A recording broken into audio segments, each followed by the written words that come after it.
and welcome to ABW Radio Live. I am your host, Kris, as I always am. Still ugly, that's me. I'm joined by John and I'm joined by Karl. Good afternoon, gentlemen. Hello. Afternoon. How are we all? Are we okay? John, you had quite an interesting night, I think I gather. Yeah. To say the very least. The less said about that, the better. Yeah. Absolutely. And Karl, how's Boris? Still a donut, but he's leaving soon. Yes. Happy days. Right, that's the niceties out the way. Let's get on to the football. So, Arsenal getting a 2-2 draw at the Middlesex Scum. Good times. I say good, it could have been better, but we'll come on to that. So let's get some initial thoughts from both of you then. Karl, I'll start with you. I think you and I see things a little bit differently to John today, so it should make for a good show. So what did you make of it? Weirdly, I think we done well. I honestly think we done well. I know people will say, oh, we got a draw and we was winning. But, apart from a very, very stupid mistake that we'll talk about later, you got to give credit where credit's due. We've gone to our rivals who are up there in the table. They're not playing shit football. We've gone there and we've got a draw with 10 men. Yes, we could have won it, but I think we done well. Everything that we wanted the reaction today, and I think the team gave us one. They gave us the reaction that we really, really wanted. They were fighting for the balls, and yes, there were some mistakes, but everything that we wanted in the game, we got from the players. That's very well said. And John, you're a little bit, I'm going to use the word numb. Would that be fair? You're a little bit kind of good, but could have been better. Kind of, is that fair? Yeah,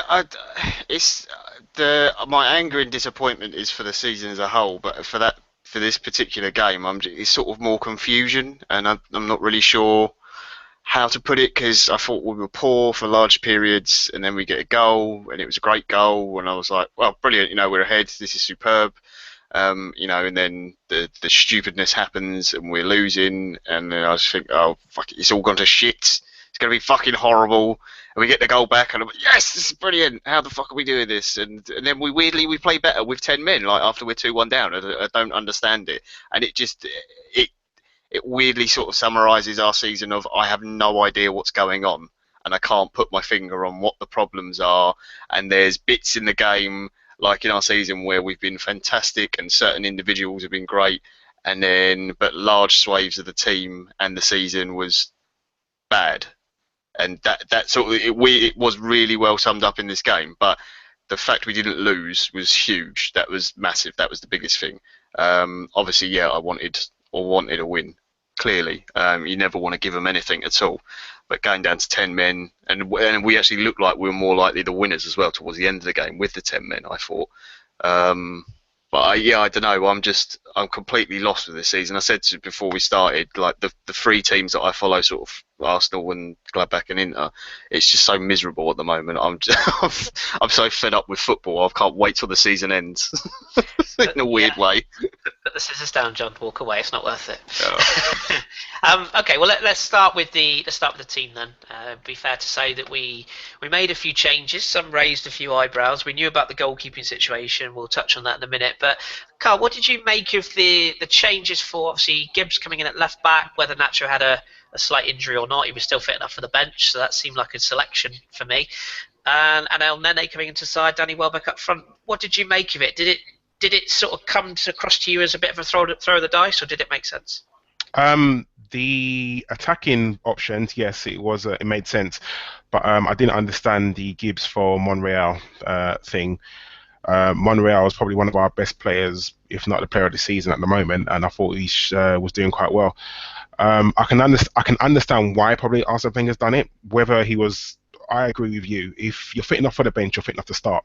Because a player can get injured in the first minute and you have to come on. So for me, fit enough for the bench, you're fit enough to start. But the attacking options, I can understand. Walker and both Giroud haven't played well this season, and the lack of form that both of them have at the moment is a bit worrying. So Welbeck was kind of the natural choice to come in, and I was happy. I know a lot of people aren't, but I'm very happy that Ramsey on the right, because I think he gives the team balance when he plays out there. I just think the team was much more settled. He does help Bellerin when he goes back, and the options I thought he done well. I think Wenger done well. Yeah, completely agree on the Ramsey point. We will touch on that in a minute because I know one of our regulars, Everything Rude Rude Everything, asked me a question before we went live, and I will address that later on.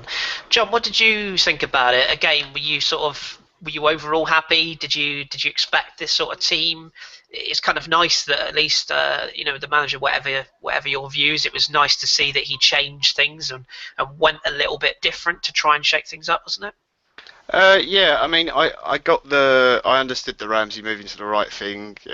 Our best performances we've had this season is when he's played there. I thought it was a big call to play El Neni today, although he didn't really have a lot of options. It was either him or Flamini, and if I had to pick, I probably would have gambled as well. I think the only one that was possibly a little bit surprising was the fact that Joel Campbell didn't get a start. But then if you do start Campbell, then you probably are putting Ramsey back in midfield and putting Campbell out wide, I guess, because we know he's not going to drop him for Alexis, because Alexis is higher up in his pecking order of his sort of predetermined thing that he seems to have. But yeah, other than that, Gibbs was a little bit surprising, but I thought that decision was justified. He knows how important the game is, and he really showed that today. But yeah, I thought there wasn't a lot of choice. I thought starting Welbeck was the right move as well. That was really important because we needed to have not just someone who could hold the ball up, but someone who could run in behind. I think he's the best of. Welbeck's a perfect example of how you can have the best of like a Giroud type striker and Walcott blended into one. So I was really impressed with him today. Yeah. I think had Theo Walcott come onto that pitch today, there might have been some kind of seismic issue going on in North London because I think people would have been quite annoyed, to be fair. So let's sort of start touching on bits of the game then. So obviously we came into the game. I guess it's been, let's be honest, it's been a bit of a mess this week. Whether it be in the press, whether it be the supporters, whether it be the team, the manager, everything seems to have been a real mess this week, and it's not been a fun week to be a Gooner. And we've said that probably too many times in truth. But I thought we started very well. Karl, I'll come to you on this one. Do you feel that? Do you feel that we sort of had the right game plan? Because I was really impressed from the off that the pressing game was there.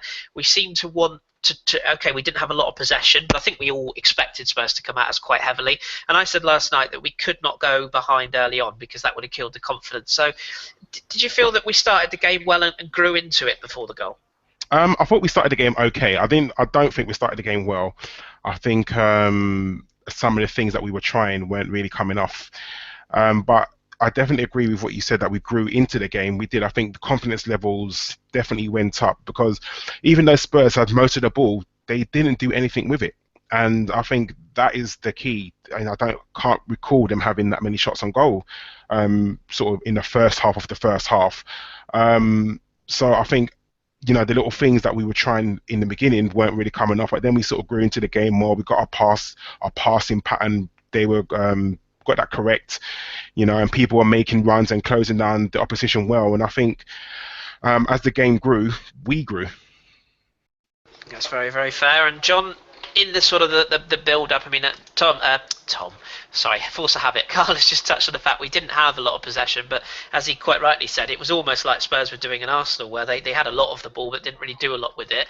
And then we had that spell, didn't we, just before the goal came, where we started to get a bit more composure and maybe grew in belief. Do you think that was part of the game plan, to kind of see out the first 30 and then try and spring? I assume so. I don't know. I thought, to be perfectly honest, we started the game really badly. We lost every 50-50 ball. We couldn't string two passes together, and Spurs were just out-muscling us every single challenge. When you see like Christian Eriksen win a 50-50 and sort of shoulder charge someone off the ball, it's like, what the fuck are you doing? But they clearly were nervous. And I think that is, from what's happened in the last couple of games. But as you said, as it went on, we did start to play better. And they did obviously seem to be a bit more confident. They could do their passing and moves. I thought once they started to find Welbeck more and actually hit those runs he was making in behind, that really did start to stretch Spurs because they do push their fullback so far forward. And it was a really good, and it was a nice spell of sort of 5-10 minutes before the goal. Because I thought before that, at that point, don't get me wrong, Spurs didn't particularly look like scoring, but we didn't look like doing anything either. I just thought, okay, we'll get to half time 0-0.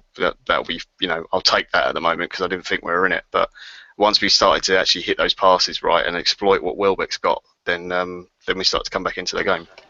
Yeah, absolutely, and come back into the game with a goal, Karl. A bit of a bit of a surprise to see how it ended up in the net, because I think John was saying and you were saying pre record that Aaron Ramsey is so guilty of these flicks and tricks that don't come off, and ironically the flicks and tricks that he tried actually came off here.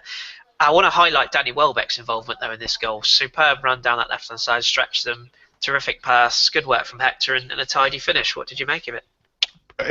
The goal made me laugh. Like, I was watching the game and I actually chuckled just because, right, what we said. We lambast Ramsey for the flicks and tricks, and that they don't come off. Let's face it. I think at least 80% of the flicks that he attempts don't come off. But he carries on trying them, and I had a Spurs fan message me and say, "Oh, he didn't mean that." Oh, he 100% meant that. He definitely meant that. It was. I thought Hector Bellerin was going to shoot. Honestly, I kind of wanted him to shoot just to test the goalkeeper. But credit to him, he passed it, and I think it was a bit of a bad pass because it was behind Ramsey when he passed the ball, and Ramsey, all his credit, he flicked into the goal, and I just thought it was a great finish because he absolutely meant it. Yeah, I completely agree with you, and it's kind of ironic how the things that don't work all of a sudden did. John, you wanted to touch on the fact that you felt Hugo Lloris should have done better. I'm with you on that one, although it was although it was a little bit of a surprise finish, the body shape Ramsey was in, it was the only way he was going to get it into the net. Do you think the keeper should have done better on that one? Yeah, I mean, don't get me wrong, I'm glad he didn't. So am I. It's fantastic that he didn't. And it was a clever finish by Ramsey. It was really the only thing he could do with it. But yeah, just like obviously you watch games throughout the season, and Lloris has been one of the best keepers in the league this season. He's been right up there. So I thought it was going to be difficult for us today, enough as it is, to create chances and then to get past him. And I was surprised, and we got lucky today that Lloris had an off day, and little Dave in goal for us, the shortest goalkeeper in the world, had a really good day. We will definitely touch on but also on that goal, good awareness from Welbeck to pick out Bellerin. I know we moan a lot for not shooting, but he actually, instead of just going, I'm going to have a dig, but he actually thought, no, there's two defenders in front of me, I haven't got a clear chance here, now I'll pick out the right pass, and picked out the open man, and good awareness from Hector. Well, that was a little under hit, the pass. But, yes, I thought that at the time as well. Yeah, absolutely. And I loved Rambo's celebration, because he was getting mocked for every misplaced pass, and he did misplace a lot of passes today. He wasn't very good, but his little celebration is just little.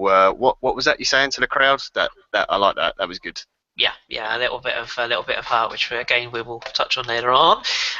Okay, so Karl, we're going to have to address the massive cock-shaped elephant in the room now. Francis Coquelin. Now he'd already been booked for a handball in the 29th minute, which I said to you guys pre-record. It doesn't excuse it. It was silly, but you see these 1,000 times every week where a player thinks he's fouled and stupidly tries to make the referee's mind up for him by pulling the ball back. And clearly this one went against him. So knowing he was on a booking, he then goes flying into Harry Kane, which, by the way, normally, particularly on the street, I'd give someone a medal. That's absolutely fine. But in this situation, he was going nowhere, as he generally does. He was dragging his chin on the floor, wiping the spit away, and then in comes Coquelin, out. And it was just so silly, wasn't it? What did you make of it? It was stupid. I mean, the first one, like we were saying, play to the whistle. I know what we're saying about, players usually make the referee's mind up for them, but forget that. Play to the whistle.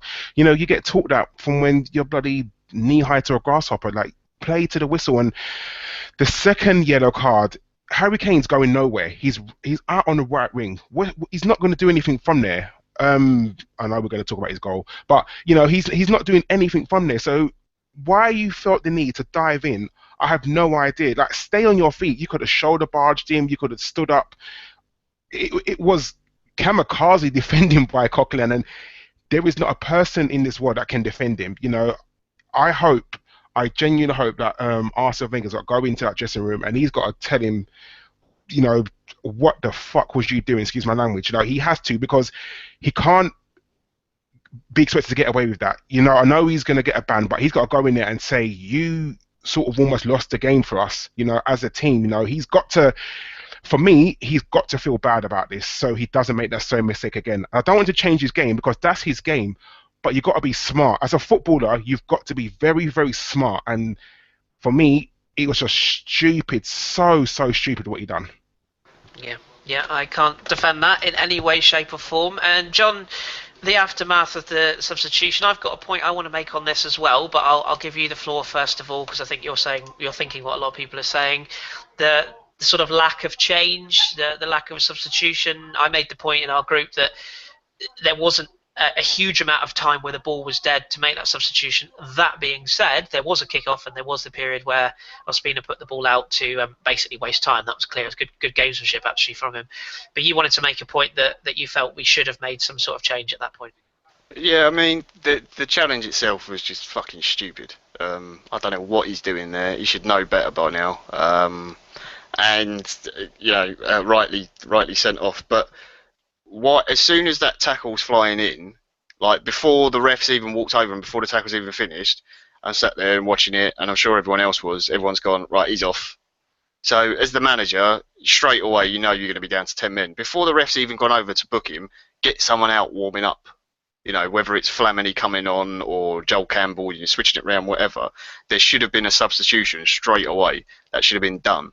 You know, there was absolutely no response from the bench whatsoever, other than I assume Wenger probably moaning at the fourth official, because it's just what managers do. You know, that's so. Personally, for me, I would have immediately just gone Ozil, come off, because he weren't. I'm sorry, I thought he was terrible today, to be perfectly honest. I think he did like 2 good balls and that was it, and he wasn't really in the game. He wasn't challenging for anything, and I know people will go, well, that's not his game and whatever. Well, sorry, Precious, but it's a North London derby, get on with it. You're a footballer, it's your job. Everyone's got to put a shift in a game like that, and when you're down to 10 men, you know, you're going to need players who are up for it and willing for the fight. And I think if you make a change instantly, you then have the time for the sub can come on with a few directions for the team and you can organise properly. But there was just nothing from the bench at all, and the players just looked confused, lost. There was moaning at Coquelin, he was disappointed he's coming off, and the team just sort of crumbled, and then they get, you know, 2 quick goals, didn't they? Fair, yeah, fair points all round. The other side of the coin, it would be only fair to give our listeners a say, and obviously thank you to everybody who's joined us in the chat room, but I've got a couple of tweets here from Twitter, from Stan the Man, who's a regular with our parish, and he says, I'm shocked at the amount of fans on Twitter that have rounded on Coquelin. He's young and willing and will learn from mistakes. And the other part of his tweet was, the cock should get a pass. Vieira was guilty of a few of them. I can see his point, in fairness. I don't think he can get a pass on the stupidity of today. I do think it was a ridiculous challenge. I can understand what you said about Vieira, because we all do have very short memories. Patrick was guilty of a few of those, but it doesn't excuse today. The point I just want to make very briefly, as I said to you guys before we recorded, I've seen this sort of incident 1,000 times on a Sunday morning when I'm stood in the freezing cold watching my team, and to me, it wasn't so much a substitution that was needed. It was more, like you said, John, the lack of, or seemingly, because we weren't there, the seeming lack of organisation coming from the bench, from the coaching staff. You know, whether it's the manager's job, whether it's Steve Bold's job, the players, as you said, John, did look a bit lost. And when there is an incident like this that happens, even at my level of football in Sunday League, when a player is sent off or something, a big incident happens in a game, it just takes your focus off what's going on. And just for that split second, you then need your management team or your coaches to just reorganise, basically. And whether it's just a simple couple of words or simply a change of formation, something has to happen. It didn't, and Karl, obviously, then we did. Just quickly, sorry, Chris, before you move on from that. It's not just, and this is not me giving Arsene Wenger a pass, by the way, but it's not just him that needs to do something, as Steve Bold, and they need to react with a sub and actually give instructions. But the players on the pitch, you got experienced internationals out there. Per Mertesacker has won a World Cup. Why is he not getting the players round? You know, whilst Coquelin's going off and saying, look, okay, we've got to be solid for like 5-10 minutes and just hold. No one go running up the pitch. You've got experienced players. It's not like they've never played football before.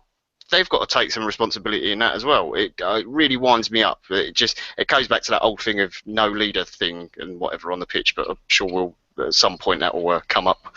Sorry, carry on. Yeah, no, that's fine. No, it will come up because I definitely saw things slightly different than a lot of people. But yeah, we'll touch on that. But yeah, Karl, we're sort of 1-0 up. Well, I wouldn't say we're comfortable because it's Arsenal. We're never comfortable even if we're 5 up. But we're 1-0 up. We're playing. Okay, we're containing them. They didn't have a lot, and then all of a sudden, 5 minutes is exactly was exactly the time after the goal, or the equalising goal. And you wanted to make a point about this being all too familiar. Yeah, if you remember back to last season when we played them, and that dickhead Kane, he scored the exact same goal last season, back post, no one marking him. Kris, you're a football manager, and if something doesn't work, you change it. Zonal marking does not work for Arsenal. I'm sorry, it doesn't. I don't know if the player's just not competent or just haven't got the tactical awareness, but for me, zonal marking does not work for Arsenal. It hasn't worked for a very long time, and yet we still try it. We still stick with it. You got a man that's free on the back post. There was no one near him, and I just don't understand. Like, surely, you're down to 10 men. You want to stick to them players. You want to stick to people. Man marking surely was the way to go then. And last season, Harry Kane done exactly the same thing, back post, and scored. I genuinely just don't understand what happened there, and for me, it goes down to, again, leadership and tactics. Something's not working, you've got to change it, and it seems like there's a reluctance to change things in the game quickly. Yeah, and I do want to also give a special mention to Steve McManaman, who was who decided to basically have an orgasm as was it Alderweireld, or I don't know, one of their cunts, Alderweireld, yeah, put the ball away, and he sort of, I don't know, he shot his load. It was quite cringeworthy to listen to. So a big shout out to you there, Stevie Mac, you epic scouse twat. It's not like we weren't warned earlier in the game as well. You had the ridiculous, what was it, 98% of the ball over the line thing. Oh, that the goal was decision. The ridiculous, like Ospina standing behind the line to save that weird shot he saved. Isn't that exactly the same as Olympiacos? They do the same thing, stand behind the line. It was, however, the tiniest percentage, and it was from the same thing, from a set piece, which we've been terrible at all season. And it's like, they've just done the same ball. How are you letting them do the same thing again? And it was the same player as well. It was Alderweireld, I think, with the first one that Ospina made the save and then went, oh no, need a breather, and kicked the ball out for. I think he took that right on the old gentleman's head. Oh yeah. No, because it was the instant reaction of all the commentators going, "That's an amazing save," and then you watch it on the replay and go, "He hit the ball straight at him. He didn't even move." He put his arms out and went, "I hope I get it." Yeah, okay. Because he couldn't do anything more. It was good reactions, but I do agree that it was straight at him. But he didn't move his feet or anything. Come on, let's be honest. It was kicked straight at him. I'm not taking away from Ospina today. I thought he was very good, but sometimes they go over the top with amazing save and all that kind of thing. But yeah, he caught that one in the particulars. In the region of doom. But yeah. It's annoying when if it's happened earlier in the game, you'd think someone's going to go, or maybe we should mark that geezer at the back post when they do that sort of knockdown ball and someone runs onto it. And they just didn't get it. It's really irritating. And I will just agree as well with Karl on the zonal marking thing. I'm just not a fan, and I've tried it at my level, and it's just no. If simpletons. If professionals can't pick it up, simpletons definitely can't. But I've tried all sorts, and it just doesn't work. Man to man, for me, if you've got a man, you can control that man. If you haven't, you can't. So no, I'm with you on that one, Karl. Let's go. I'll come back to you, John, quickly on the second goal. Then now, I refuse to give any Spurs player credit because I ain't gonna. To be perfectly honest, I don't care what anyone says. I'm not gonna do it. Sorry. If you buy enough tickets, you win enough lotteries. That Mong got it onto his favoured foot, used Gabriel as a bit of a shield, and sort of bent it into the corner with a little bit of luck. Good luck to him. What did you make of it? Yeah, I'm trying to be. I really don't. No, just don't. It's an Arsenal show. I don't give a fuck. Don't give him any credit. He hits a good shot. Whoop-de-doo. 1 in a million. Well done. It was all right. maybe let's touch on the defending that led to it. That'll be a better topic. So, Oh Per dear, Mertesacker that was really difficult. Sorry. no, no. Per Mertesacker is trying his best to see the ball out, and I get why he's done that. But we have seen this 1,000 times before, where where it doesn't work, and then for me, after it doesn't go out, the rest of the defence don't really react. I thought Gabriel was he doesn't get out to the ball, which I know is easy to do from here, but he doesn't seem to go anywhere. Ospina had no chance.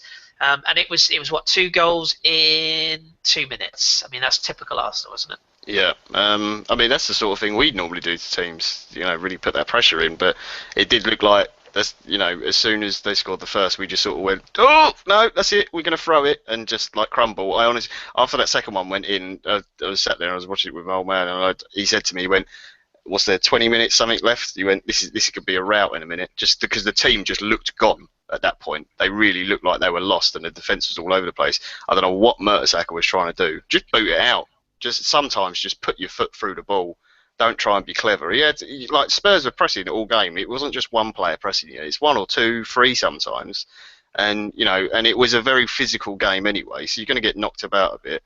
But the problem then is that he's then out of position. The whole defence has lost its shape, and Mertesacker's the only one who talks. So the rest of them sort of all go look at each other.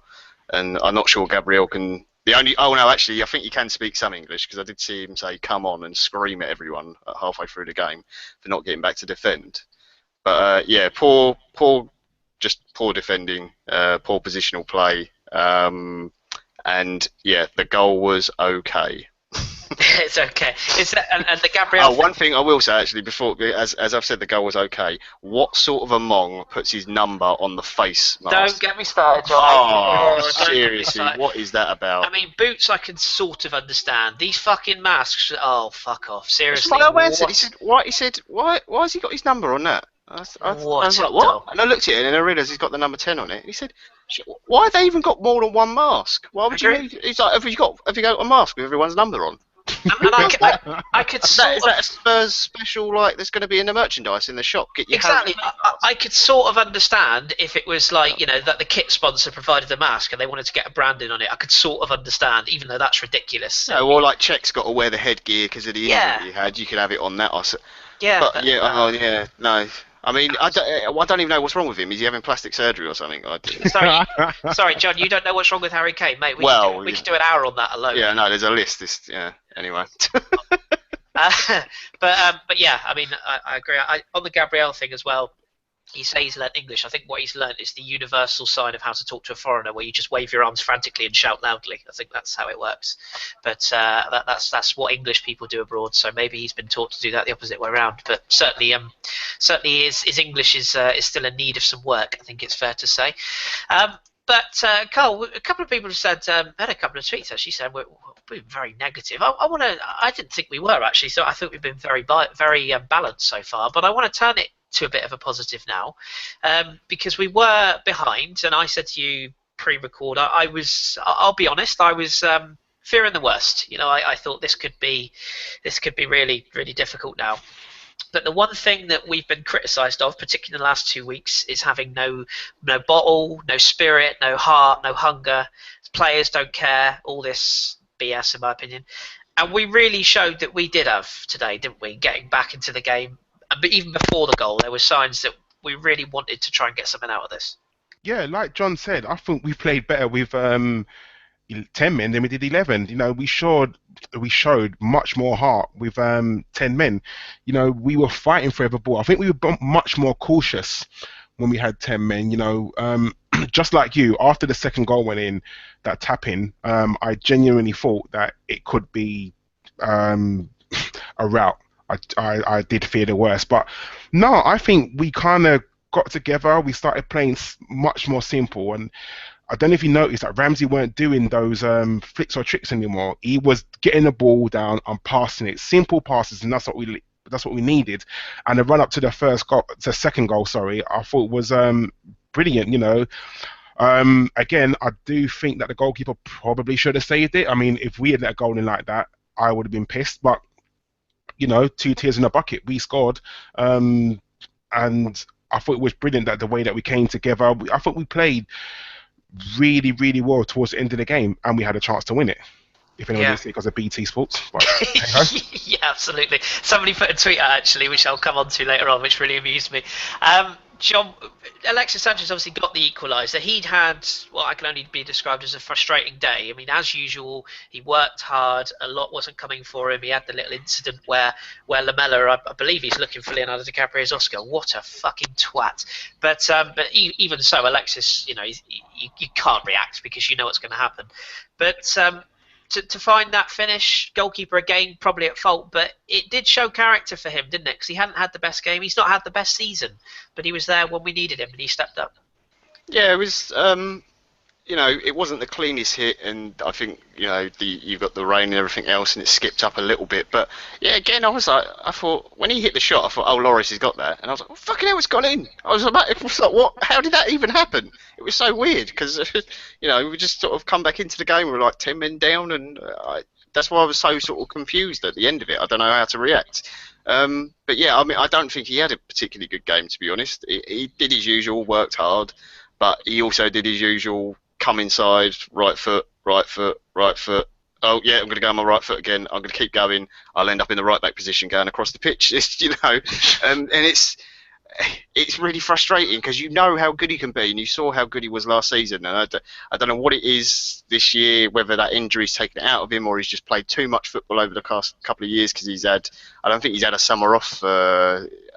He's played solid football for like 2.5, 3 years now. 2.5 years, yeah. Yeah, and he's playing again this summer, another Copa America this summer. So I don't know. He's maybe this goal will sort of get him somewhere back to where he was last season. Yeah. But he got the goal, and it was really important for us, and we needed that. But then I thought, after that, like we're down to 10 men, then Spurs properly wobbled, and I thought, well, we could go on to maybe to win this. Because for all their pressing and all the sort of mistakes they made us make and 50-50s we lost, they didn't create loads of chances, sort of like clear-cut ones. They got in behind a couple of times, but they didn't, their final ball wasn't good enough. And I thought there was one or two times like Welbeck got in and he could have done better with his first touch. Ramsey had a good chance towards the end as well, where he could have maybe won the game. So I'm not... The sort of the response was good, and I'm pleased with that. I do still think we do lack leaders, if I'm honest. I think Ian Wright said a really good thing after the game. He said if you'd won the Man United game and maybe you got a draw against Swansea and then put in this performance today, people wouldn't question it, and the way the manager talked about it afterwards. But the fact that you've had the terrible performance at Man United, the collapse against Swansea, and it really was a collapse. When we looked quite comfortable in that game, I thought we played that's probably some of the best football we played for a long time.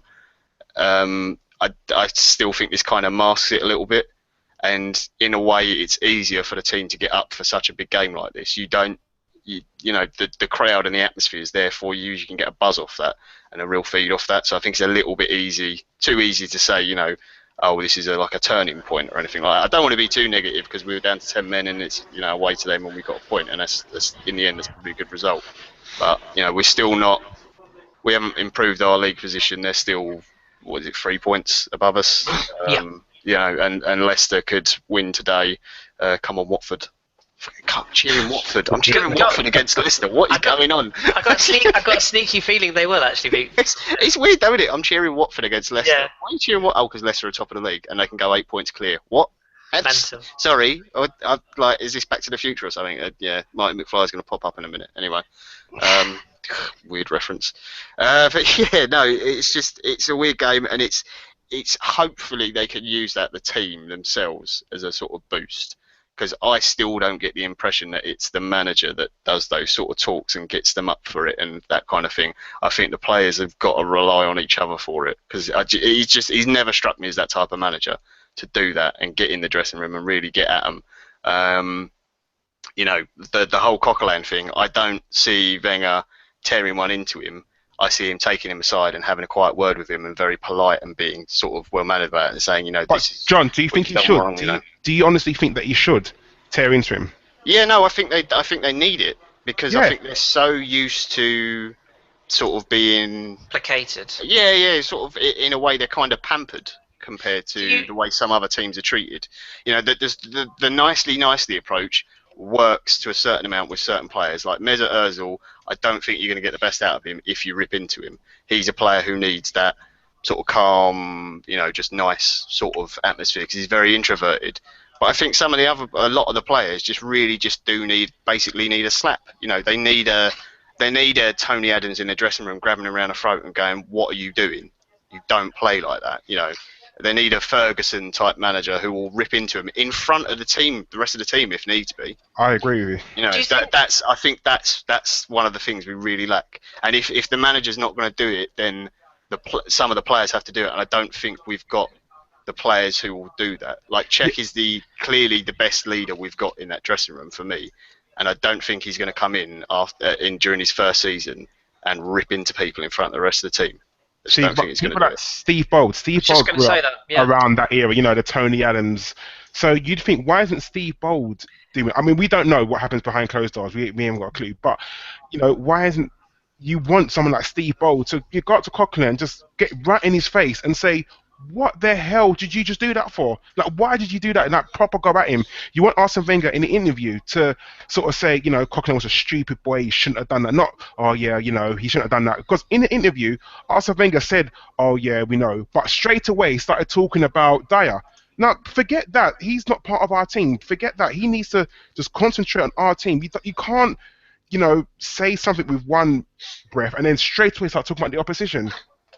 Do you know what I think it is? And I agree with both of you, by the way. I'm not going to disagree with you. Do you know what I think, though? I think that the reason it doesn't happen is down to Arsene, because as we've always heard throughout the stories of everybody that's got close to him, he is very much a calming influence, calming figure. And I think if Steve Bold was allowed to, I think what you've just said, both of you just said, would happen. But I think if you look at it from another perspective, if you're saying, okay, well, Arsene's not going to do it, I wish somebody else would do it, it basically throws out everything. It throws out everything Arsene Wenger stands for. And I'm not saying you have to like it. I'm not saying you have to like it at all. But the fact is, he is obviously, is the manager, and he obviously has a huge say in everything we do, and it's his way right now, whether we like it or not. And I think that if you allow somebody else the ability to go in and start ranting, it basically just undermines everything he stands for. So I think that's why it doesn't happen. But I do agree that yes, to a degree it should happen, or at least even if it's the players. And I'm sure the players will say privately to Coquelin, you're a fucking idiot. You're a tool. What have you done there? But we digress. But it's not going to be in front of the squad dressing down. And I'm not saying, don't get me wrong, I'm not hanging Coquelin out to dry. He was an idiot today. But he'll come back into, when his band's done, come back straight into the team because he's that important. He's very good in the team and we need him. And he'll know how stupid he was today, because he'll look back on that and go, oh, if I hadn't done that, we might have got out there with 3 points. It's just frustrating that you just know that's not going to happen in our dressing room, and it irritates me sometimes because I just think sometimes those certain games you need that. Like the Man United game where we've just been poor. You just think if we had someone at half time, it might have just got them going and done something. And those couple of different results, especially in a season like this where like no one wants to win the league apparently, other than Leicester, weirdly. And I'm saying that after they get a draw with West Brom. Yeah. That being said, Claudio Ranieri doesn't strike me as the sort of guy that will go in and throw teacups, if I'm honest. No, but you look in that team, and I bet you anything, if someone does something wrong, Robert Hoof, Wes Morgan, Jamie Vardy, I bet they're not shy in going around and giving someone a slap in the dressing room. It's not going to happen. And we know all the stories because you hear it from all the ex-players and stuff that Wenger he just lets the players, just go out and play your game, do your thing. And that's great, and that works for some people. But you can't. I don't think nowadays you can do that in a team. And the way football is now, it's not the same. You need to have that aggression still from the players. Yeah, I think previously he always had leaders in his team that could do that for him.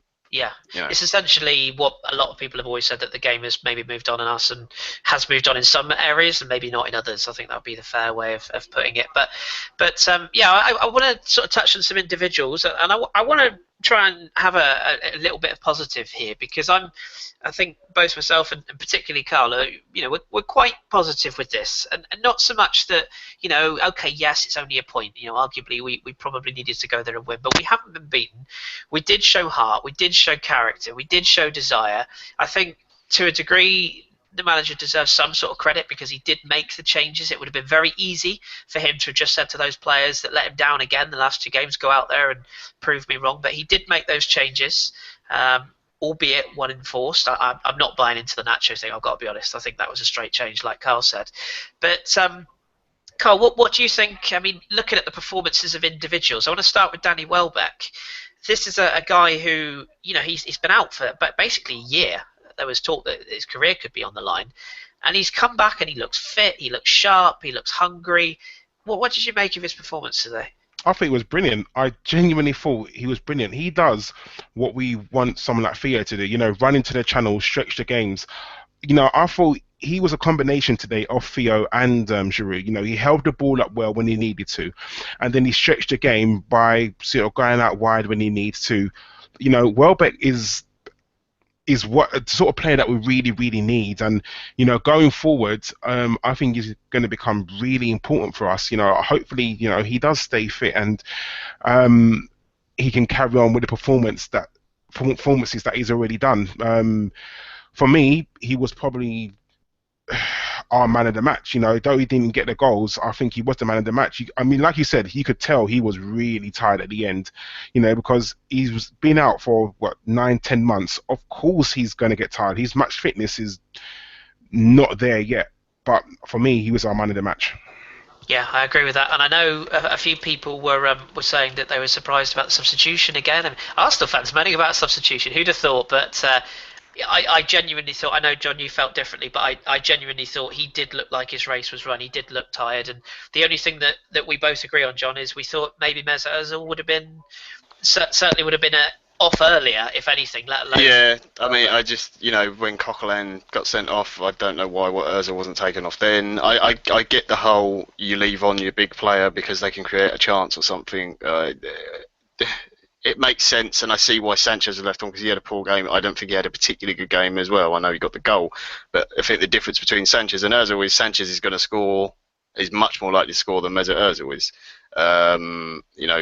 We know Ozil doesn't really get goals. It's not his thing, and I thought he was poor today. Welbeck, I thought, was superb. Really, really good. I said, I think I said pre-pod that like the two guys that really impressed me today was Gibbs and Welbeck. One is a Londoner who understands it, and the other lad, maybe it is because he's English, but he's from Manchester. This Arsenal Tottenham. It doesn't really mean anything to him, but it looked like it did. And he's by no means perfect. His technical ability isn't quite there, and his finishing isn't always there. But what he has got is, in the same sense that Sanchez gives you, he always works. He's always trying. He was, there was time, like, he was running back into right back to go and get the ball, like when we had 11 men, things like that. Which maybe he shouldn't be doing, but it's the constant trying to work and trying to help the team, and that really impresses me, and it endears you to the fans to him as well. I'd still like to see, like a quote unquote better striker. But for me right now, Welbeck should be first choice in this team up front, because he just offers everything. He offers so much more, and that's not to knock like Giroud and the other players that we've had up front this season, because Giroud's been really good. He's doing, I think he's doing what Giroud can do for the money we paid for that player. But Welbeck today was superb. He's definitely my man of the match as well. Yeah, I think that's very well said. And let's have a look at some other individuals. I'm just going to have my little say on somebody before we move on to someone else, actually, just quickly. Friend of the show, Janza, tweeted us just before he went live. And I know a lot of people are not going to agree with this, but I'm going to say it because I think he makes a point, and I actually do agree with him. And he said that, could somebody please talk about the leaders on the pitch today, because I did see one in Per Mertesacker excellent in managing the guys, and I actually think that's fair. I know some people will say, oh, he made the mistake for the goal, and that's a fact. I'm not going to deny that, and I know that at times he can make decisions that you do sort of look at and think, but I did see him talking to the players today. I did see him organising, and I did think that overall he was calm, he was composed. certainly not with his partner next to him. Definitely wasn't. But I do think that at tip of the hat, credit where due. He's not potentially one of the best centre backs in the world, clearly, and he's certainly sort of his better days maybe behind him. But I did think he marshalled the defence well. I did think he was calm, and I did think he drove the side on from the back certainly to try and push for the equaliser. He was cajoling and congealing at his best. So fair play, credit where credit's due. But Karl, I want to touch on the goalkeeper. John calls him Little David, which I think is rather cute. He came in for an awful lot of stick, and rightly so, for the mistake against Olympiacos. He will know better than anyone. But he came in today to replace arguably our player of the season, and barring a couple of sort of minor flubs of the ball, where he made 9 saves today. He organised well. He did everything really, really well. Credit where credit's due. Would that be fair? Yeah, I gotta give him his credit. I think he played really well today. I genuinely do. He wasn't at fault for the goals. I mean, the Kane tapping, he couldn't get there, and the first goal, I thought it wasn't his fault. I thought the things that he did well was brilliant. The saves that he made. Especially that reaction shave from, I think it was Lamela, where the ball came across him. I thought that was absolutely brilliant save. It was a reaction save, but it was good. The other one where he kicked the ball out because he got hit in the balls, that was not nice. But I think everyone in the ground sort of went ooh all at the same time. That's never nice. But give it where his credit's due. He came into it. This is a high pressure game. If you're playing in a North London derby, you just get thrown in. It's a high pressure game, and I think he done really well today.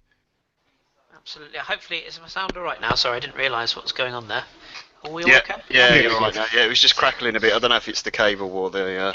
It's the attack of the Goonaholics. It's the Dalek effect. It's a nightmare. Wouldn't be ABW if it didn't happen at least once, would it? John, let's come to you. El Nene got a star. I was surprised. I think a lot of people were surprised that we were talking in our group last night. We were, bantering back and forth about who we would play, who we wouldn't play. And then all of a sudden he's into the side today. I thought he did all right. I thought, nothing spectacular. He didn't pull up any trees, but he moved the play well. He sped up the tempo at times. He kept things simple. That's what you want from a player in that position, isn't it? Yeah, he in a complimentary way, can I say he was boring? Is that? But no, I mean it in a complimentary way, because it's not an exciting player to watch. He's not exciting because he just does the simple things, and you need that in that position. He got out muscled a couple of times, and he lost a few 50-50s. But it's a huge game to come into. I was surprised that he got his start in this, but he did his job. So I thought, decent performance. I think you still got to give him time. Any player that comes in from another league, I think it's very difficult to judge him like just sort of half a season anyway. But I thought he was good today. So maybe that performance makes Arsene think about playing him more often.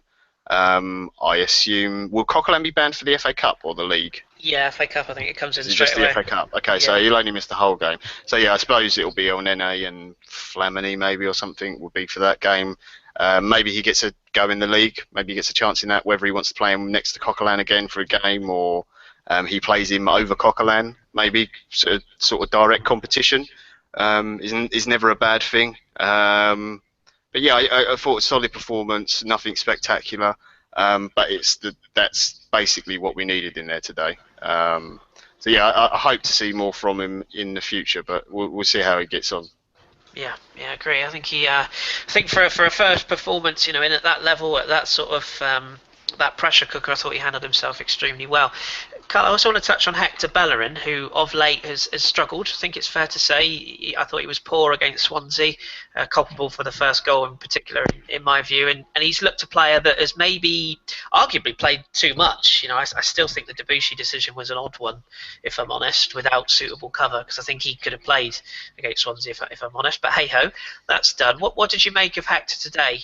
Probably should have been sent off, but technically claimed 2 assists. Yeah, he got 2 assists. So if a right back gets 2 assists, things have gone well. You're right what you say. He probably should have been sent off, but he wasn't. Um, Feel I free to think. mention Dyer, by the way, because I haven't actually mentioned that. He should have gone as well. Oh yeah, that's what I'm saying. Like he definitely should have gone, and that's the inconsistencies in the refereeing this season. I personally think that refereeing has been poor this season, and I mean really, really poor. There's been some decisions that have been made in the Premier League that it's spectacular. These are the things that can change league titles and relegations and things like that. It's refereeing has been poor, but I digress. Bellerin, I thought he played well today. I think he was more disciplined. I thought he didn't. Sometimes he has a tendency just to run forward for the sake of running forward. But I felt today he sort of, he thought about his runs, when to go forward and when to stay. I still think positionally he's not that great, but he's young and he's improving it, and he will improve season on season on season. I very much hope that we get to keep him for many many years. But today, I thought he played quite well. Yeah, I think that's very well said, and again, very fair of you, absolutely.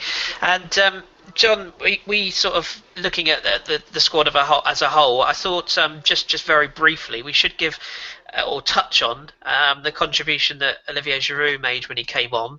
It will largely go unstated because he was on for a short period of time, but I did think he gave us just that when we needed it most, that little bit of a plan B, dare I say it, that thing that we apparently never have.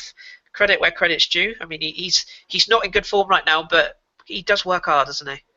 Yeah, he's not getting the goals that he should be. I mean, some of the chances he had against Swansea were ridiculous that he didn't finish. The one that hit the crossbar in particular. But when he came on today, he held the ball up and he laid it off, and he tried to link up play, and he was sort of sitting a little bit deeper at times and holding it up when we needed. And obviously bringing him on as well helps from set pieces, defending that. I mean, luckily, I know Tottenham scored from one, but other than that, their delivery was as bad as ours was today, so it wasn't too much of an issue. So but yeah, no, he's a nice player to bring off of the bench, and I actually think it kind of suits him a little bit more because he comes on fresh and the defence is a bit tired, because you could see. Like, I know Welbeck did go off until like the 85th minute or whatever, but you could see like Alderweireld and is it Vimmer? Is that the other guy, isn't it? Yeah. Vimmer, yeah. Like, you could see a little sort of like exhale was like, well, thank God that bloke's gone off the pitch, because he was really running them down all game and really making them work hard. And then you see this big, pretty French bloke come up and go, oh, well, he's probably a bit of a pushover. Well, he's not really. He's actually quite tough, and he gets a bit of stick for that. Because he does throw himself about, so it gives a different threat. But yeah, from the players that came on, they all performed well. The weird one for me was, like poor old Joel Campbell, who everyone knows I'm not a fan of, and I still don't particularly think he's good enough to be at Arsenal. But he's played his nuts off this season and does deserve to be in the team. And it's just like, oh, go on, Joe, have a minute, run out for a bit of a laugh. I mean, if I was him, like, I'd be throwing daggers at Wenger every time I saw him at the training grounds. I think he'll probably play on Tuesday, but I do understand. Oh yeah. Don't worry, Joe. We're playing Hull, that replay in the FA Cup. You can go up to Hull on a wet Tuesday night. Yeah. You can have a game in that one. And just with regards to the right back situation, and John, I'm sure you'll agree with me. There's two players in the summer that I can think of, and one of them is in your league of choice, Elsa Hosai at Napoli, and also Issa Mandi, who I really like at Rams. So there are options. So who knows? We could be linked with players all summer and not get another one. Yeah, the letting Debussy go and not really having cover, because I think Bellerin does need a rest. Yeah. And I like Callum Chambers. I don't think he is a right back. I think he's a centre back, and I think in some games you can afford to play him there. But today is not one of those games, and there comes a point where there's not a choice anymore, and you have to rotate Bellerin out at some point. I'm sure he'll get a rest probably Tuesday night, but yeah. I just think that whole thing with Debussy. I know he didn't want to be there, but sometimes you just got to put your foot down and say tough shit. Yeah. Don't care what you want. You've got a contract here. Tough. get on with Yeah. it. And he would have. The ironic thing, as I say, is I think he probably still would have got games, but that's open to people's opinions. Another quick tweet: Jeff Martman, who's a friend of mine, fellow Chicago Fire fan. We finally saw a 4-3-3 with Ozil central in the front three. Still think it has potential. I wanted to read that tweet because I think he has a little bit of a point there. I noticed today in particular. Before we were chasing the game, I would say when we sort of got the goal, the formation looked a bit more fluid today. I don't know whether that was because El Nene was in it, but it did appear to me that we were actively going a bit 4-3-3 at times. Did you notice that, Karl, or was that just me being a bit hipster? Bit of both, I think. Ramsey on the right works. It just works, I think we just have more balance, and I think El Nene being in the squad definitely changes dynamics. I think it really, really does, because Ramsey doesn't sort of run around like a headless chicken like he normally does. I think he's today he was very good because he was popping up on the left, popping up on the right. He was all over the place, and that's what I think was really, really good. I think El Nene definitely brings balance to the team. I don't know what it was today. I just thought that he was really, really. I'm not going to go overboard and say he was brilliant, he was fantastic, but I just think he brings something different that we don't normally have. He's more disciplined. He knows when to sit. He knows when to go forward. And sort of like John said, he did lose a few 50-50s and did get muscle of the ball. But in time, he will know the physicality of the sort of Premier League, and he will get better. Yeah, I think that's very fair. And I wanted to touch on that debate actually, because I'm intrigued to get your thoughts and John's the talk of Aaron Ramsey. I think the reason why, and I know everything is already off on one here, but it does work. It really does work, and it's no coincidence that you saw Aaron Ramsey pop up with that goal coming in from the right hand side. Just because I think too many people get caught up in the idea of a formation. They look at a board that the Sky's pretty graphics or BT's pretty graphics when the channel works, and they see players in formations and they assume it sticks. Now, John, I want to come to you because you watch a lot of Italian football. Talk to me a little bit about particularly Juventus and what they do. A formation is okay. It's laid out in a certain way, but every player defends when you lose the ball, and every player can be an attacker when you have the ball. And most importantly, when a player plays right side or left side, they do drift around. There is movement in that sort of central area. They can come central, but when we lose the ball, he will tuck in on the right hand side. And there's a big difference between starting in a right hand side position and having that responsibility, and actually starting out wide and allowing the creativity and then tucking in when you don't have the ball. It's very different, isn't it? And I just want to touch on Juventus because they do it very well. Yeah, it's funny Ramsey playing on the right, because I do want to see him in the middle, but when he plays on the right, he actually spends most of his time in the middle anyway when we've got the ball, because he'll float about and he'll pop up. He's sort of given that freedom. He plays on the right when we're defending. He'll tuck in tight, when we haven't got the ball, and if the ball goes out wide right, that's his job to get out there, because he's got that engine and he can go out there and help Bellerin out and cover. But when we're going forward, he can come in and allows Bellerin to go wide, because we don't have wide men. I don't know why people keep saying this. We need wingers. What's the point? If we sign wingers, they'll just get played on the wrong side and come inside all day, because that's what we do with all these players. That's why Sanchez plays on the left. Our width comes from our fullbacks.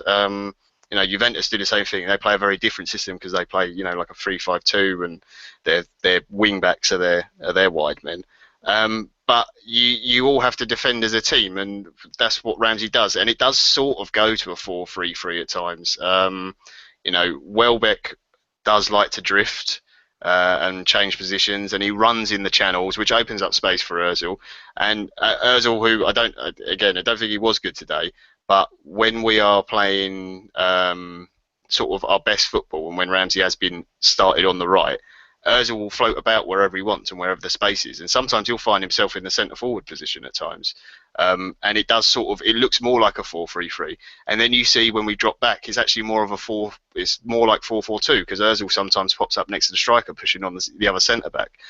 So we don't have a fixed formation of such. I just think the players more have this is your zone to defend, and this is the player you are covering for, and that's it. I think the problem we do have is that when, say, a Ramsey has drifted out, say, the left-hand side to go and get the ball and an attack, and we lose it and they break on us, that the other players don't necessarily come across. They don't sort of twig, oh, right, okay, I need to cover for Ramsey now because he's out on the left wing and he'll fill in for, say, Sanchez to cover in front of like Kieran Gibbs today, something like that. I think that's what we're a little bit lax in. And that comes down to more training with the system of knowing everyone else's zone. That's what Juventus and Italian teams traditionally do very well. Every player in midfield has to know how to play everyone else's position, and you all have to defend. And if you're on the left but you started on the right, you cover that other person's pace, and that's what they all do for each other. So yeah, I don't think Ramsey is a fixed position there because he just comes central anyway. I agree, and again, as you rightly point out there, I think it's people sort of look at. It's very difficult to look at a player and how he plays in a set position from home and from TV. And I speak from somebody who does that on a regular basis. When you're at a game, you see a lot more. Karl, you could probably confirm that. You just see a lot more of players' runs, and you see a lot more of when they tuck in, when they go out wide. Whereas on TV, it's all on a, forgive the obvious statement, it's on a flat surface. You don't really get the full idea of where players go. And I certainly think that Bellerin is a better fullback when Ramsey is in front of him for whatever reason. I don't know why, because Joel Campbell's very good at tucking in. So it's just one of those things. Sometimes play. A couple. My mic's going crap again. I'll sort that out. Hang on 2 seconds. Kris is having problems. Don't worry, people. Now he's muted himself. So he's pressing all the buttons. No, he's done it on. You've got to click it on the screen, Kris. Technical errors. I think someone should do sign language to him. Now press the button on your mic. And now it's still not making any noise. No. It's not, is he? Did you plug it back in again? Did you turn it off? No. Is it IT 101? This is good. Anyway, yeah, I shall carry on for a tick. So we got a couple of questions. I think Kris wanted us to move into that so we can keep it to our usual hour show. So yeah, if you've got any, fire them away in the chat. Karl, I'll ask you the first one. Mark asked, what should be our front three for the final part of the season? Genuinely, I think it depends on who we're playing. At the moment, on current form, Welbeck has to play. But then at the same time, you have to say, who else have we sort of got? You have to play Ozil. No matter what, you have to play him. You're hoping that Alexis plays himself into form. You really are. As much as you said, he didn't play well, and he hasn't played well for about 5-6 games. But the problem is that he's always got that bit of magic in him. So that's why I think Arsene Wenger sort of sticks with him. I mean, I personally would sort of, I don't know if you want to call drop or rest, however you want to say it, but I would leave him out for a game or two, just so we can kind of recharge and then get back into it. But I would say Welbeck, Alexis, and I would go Campbell, probably. Yeah, I've got to agree. Welbeck definitely. I think Campbell deserves a go back in the team, and yeah, it probably is Alexis. I think maybe our other sort of big game is Man City away, really, isn't it? I know we got the Barca game, but that's a different thing, isn't it? Yeah. Maybe Man City away, you maybe go with Ramsey again on the right hand side and sort of do the Coquelin on anything in the middle. But I think other than that, yeah, I'd want to see. It'd be nice to see Campbell, Alexis, and Welbeck, because that sounds like a pretty scary front three. Kris, have we got you back? No, you're still not making any noise, mate. Have you a mute button? What have you done? I don't know what you've done. Oh, 1 second. We're going to do sign language. This is very good for anyone who's listening via the medium of audio only and not watching on YouTube. Okay, now you're muted again. Right, we'll wait for Kris to come back. Right, we've got another question. Alexis Bellerin. No, sorry, is that Alexis or Alexia? I can't read. Alexis, yep. Very good name. Do we need a cheating street smart mentality? Like if Sanchez had play acted when Lamela was pushed, Lamela would have been sent off. I don't like it. I don't like it, but I think sometimes, yeah, you've got to do that sort of thing. Not necessarily in the league. I think it's more of a Champions League thing. You see how Barcelona do it, and they game the referee. And you see a lot of English teams. They'll make silly tackles, and then they'll they'll moan at the referee rather than sort of the way that a Barca or a Bayern Munich or Real Madrid will do it, and they sort of get round the ref and force decisions. So I think sometimes we're a little bit guilty of maybe being naive and not doing that. I don't know. What do you think about that, Karl? I don't like it. I think we need to be a bit smarter. Sort of like how I hate to give them credit, but I sort of how Chelsea do it. If they don't get a decision, they will sort of surround the referee. And I'm not advocating doing that, but sometimes we do need to be in the referee's face just a little bit. Sometimes, like we said earlier, we're a bit too nice. We're a bit too, oh, don't worry about it, it's fine. Sometimes you need to go up to the referee screaming to force him to make certain decisions. I don't advocate diving all over the floor. I hate it. Even if it's, they get someone sent off, I really, really hate it. If it's from our club, I genuinely it's not the way football should be played. We're men. Come on now. Like, we shouldn't be rolling around on the floor. And what Lemela did was, see, for me, he should get sent off for that, or at least get a card for that. It was a joke. He got pushed. You get more contact in the street walking along the bloody Oxford Street. So how the hell, like, are you going to go down and pretending that you're hurt? It really is frustrating. Yeah, apologies to anyone who's watching who happens to be from Argentina, but yeah, Argentinians, they're pretty good at that sort of thing. Well, to be fair, South Americans in general, but it's more applauded over there, isn't it? Right, more questions. Kris, are you able to talk, or are you completely done? No, we've finally silenced Kris, so the listeners are all very happy. Okay, we'll speed through these questions quickly then, so we can get off. Right, silly question from Johnny Moon. How much do we have to spend in the summer-ish? All the money. Spend all the monies. I don't care how much they spend. Agreed. Everything. Not my money. Spend a lot, because 180 million, 250 million, whatever it is you've got in the bank. If it's not being spent, you may as well just set fire to it, because it's sitting there, it's doing nothing. Don't spend it for the sake of it, though. Obviously, go and get the right players. But yeah, sitting there doing nothing, that doesn't help us. Have we got any more questions, Karl? Did you see any more? I can't see. Here we go. Okay, we've got one more. Yes, Karl, you can have a go on this. From Everything, Rude Everything. Can Zelalem replace Arteta, or who can replace outgoing players from the youth team? I think he's probably talking about with Flamini, Riziki, and Arteta look like they're going. John Terrell was doing quite well in Birmingham, but again, that's in the Championship. The Championship to the Premier League is a very big step up. But I would give him a chance. I mean, he's doing quite well. He's scoring some very good goals.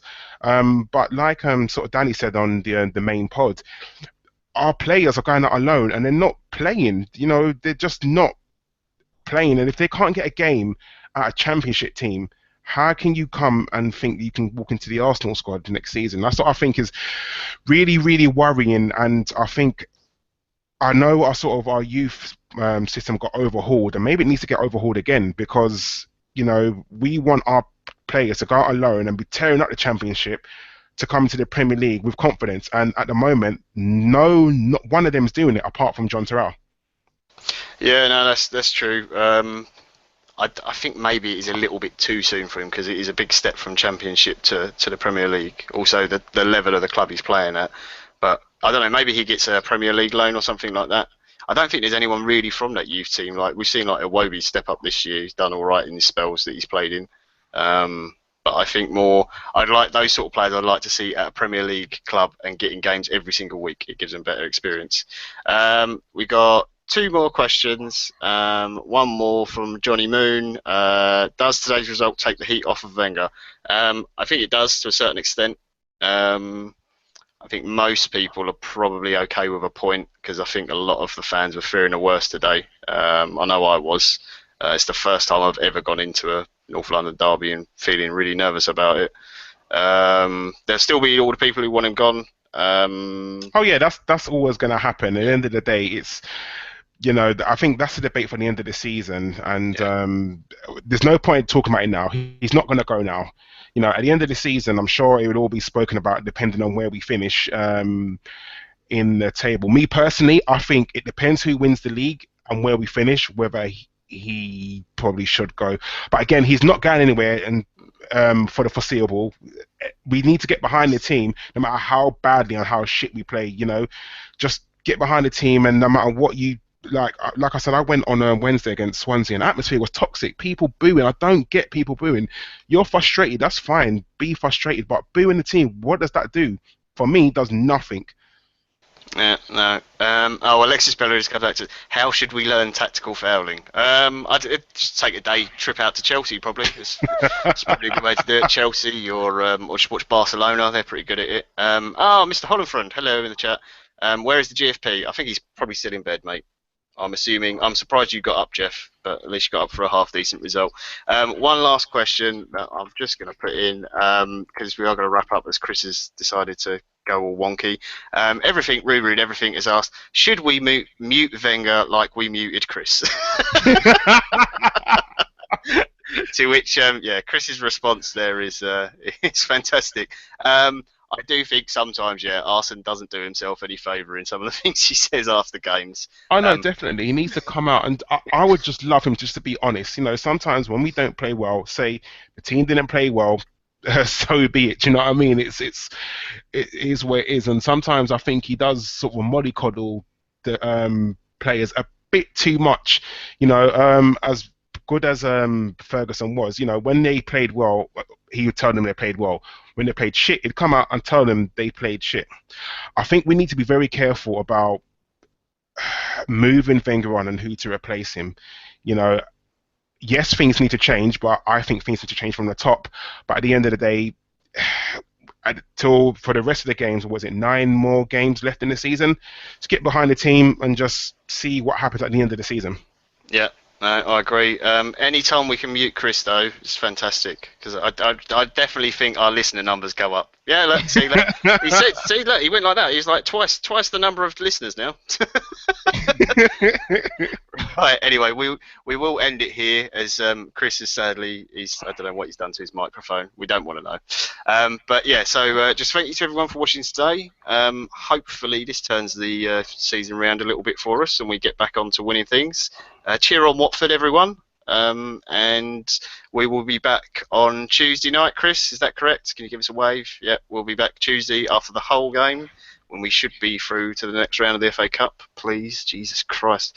We have to win that game. There's no scenario where if we lose that game, things don't go well. Yeah. Who is that on the back of the shirt there, Kris? Sorry, I couldn't quite see. No, yeah, you got to be in the camera, mate. Yeah. You got to be in the camera, mate. Yeah, in the camera. Oh, Ray Parlour. Oh, it's only Ray Parlour. There we go. Yeah, FA Cup legend, Ray Parlour. Right, so yeah, we will be back. We'll be back with you Tuesday night. I've got no idea who's on, but Kris will be here. He'll probably be muted again. So definitely tune in for that.